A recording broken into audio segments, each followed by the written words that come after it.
Jeanne Assouli, bonjour. Bonjour. Donc Jeanne, tu es co-gérante de l'entreprise Joigny qui porte le dispositif qui s'appelle Fabrique Bagné. Alors c'est une entreprise familiale qui a été créée dans les années 70. Vous êtes troisième génération à faire perdurer l'activité, mais avec une nouvelle dimension. Il y a plein de nouveautés qui sont en cours de lancement, c'est ce dont on va parler. Il y a 3000 m², c'est ça, hein, de superficie? À peu près 3500 m² de bâti sur 6600 de terrain.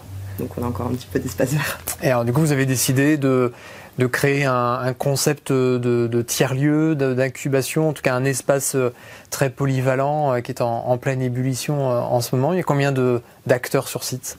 Il y a en ce moment 8 acteurs sur le site, bientôt plus. Mais pour l'instant, effectivement, on a un gros traiteur qui s'appelle À Table, qui a été un des premiers de la nouvelle génération à arriver. On a également le Rider Social Club, les cyclopes qui font tous les deux de la cyclo-logistique. Donc un avec une dimension plus d'insertion que l'autre, donc ça c'est les cyclopes. On a également une brasserie, la brasserie urbaine d'Épinay.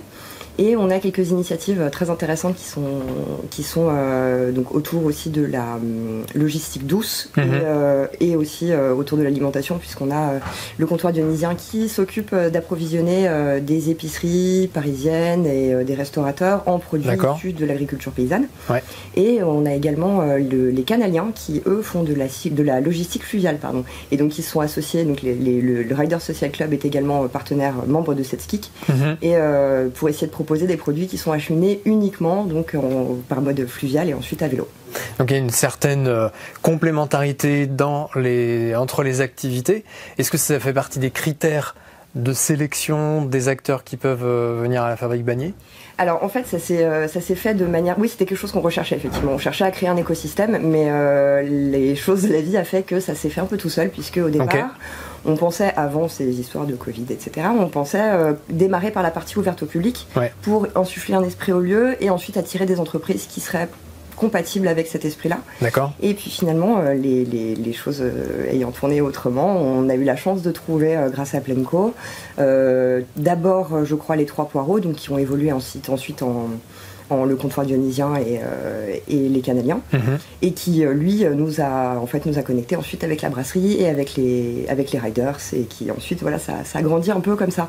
Donc ça s'est fait un peu tout seul. Il y a des gens qui se connaissaient déjà, qui avaient déjà un peu l'habitude de travailler ensemble et qui cherchaient tous à se relocaliser. Et ensuite il y a effectivement quelques petites briques supplémentaires qui sont venues s'ajouter à ça. Et bien évidemment, je pense que pour être bien à la fabrique, c'est plus intéressant si on travaille avec les autres.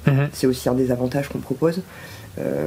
Donc oui, c'est effectivement un critère pour nous. C'est important.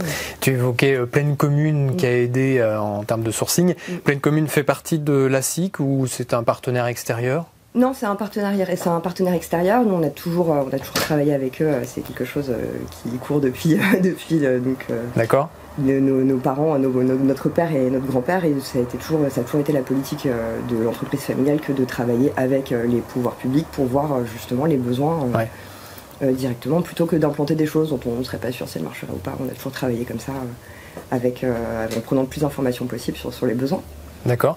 Et au quotidien, est-ce que le simple fait que l'écosystème soit porteur d'une certaine cohérence fait que les choses se font toutes seules, ou est-ce qu'il y a une forme d'animation, d'accompagnement pour coordonner un petit peu les acteurs entre eux? Alors pour l'instant, ça se fait un peu tout seul. Nous, parce que nous, on a une position assez particulière, parce qu'on est bailleur, donc on essaye de pas trop rentrer dans les affaires de nos résidents aussi, parce que c'est pas forcément notre rôle, mais effectivement quand ils nous demandent, alors là on fait les connexions avec plaisir.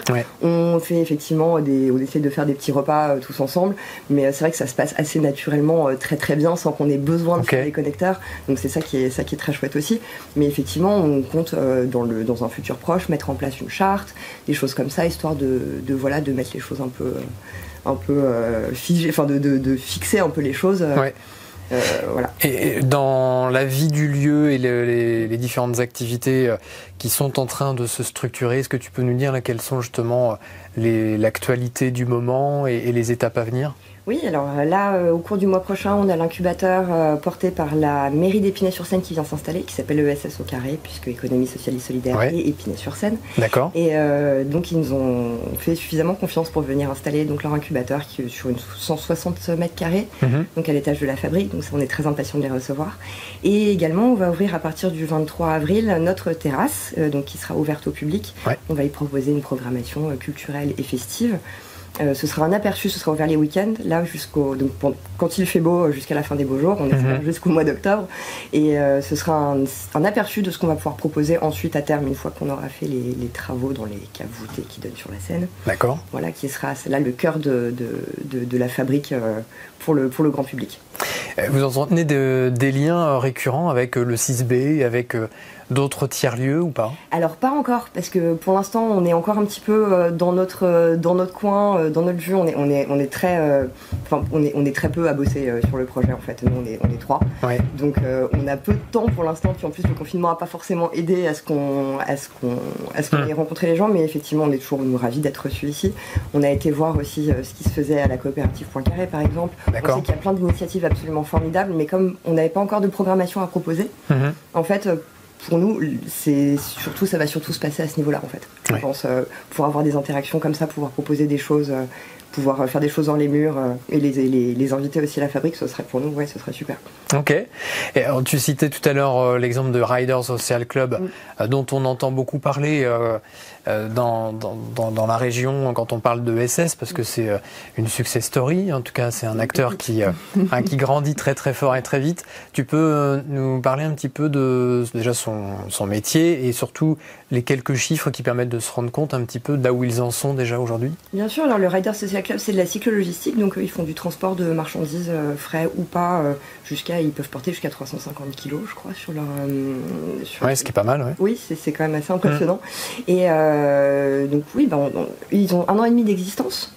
Ils représentent déjà, donc ils sont passés de 2 à 7 emplois en plein. C'est aussi deux personnes qui sont retournées au plein emploi après des périodes de chômage de longue durée. Ils sont passés de 90 000 euros de chiffre d'affaires à leur première année d'exercice. Là, ils ont un objectif cette année de 150 000. Sinon, en termes d'impact écologique, c'est assez phénoménal, puisque déjà ils ont parcouru 80 000 km déjà à vélo, et donc ce qui est l'équivalent de 500 tonnes de CO2 économisées par rapport à un transport moins propre. Donc c'est quelque chose qui a un véritable impact, et ils sont en développement constant, ils sont extrêmement dynamiques, en plus de travailler extrêmement bien et d'être très sympathiques. Non, c'est un bonheur de les avoir. Nous à la fabrique, on en est très très fiers, on est très contents. Oui, c'est un bel exemple. Merci Jeanne d'avoir partagé avec nous ton retour d'expérience, et puis bon courage pour l'ouverture au public. Merci beaucoup.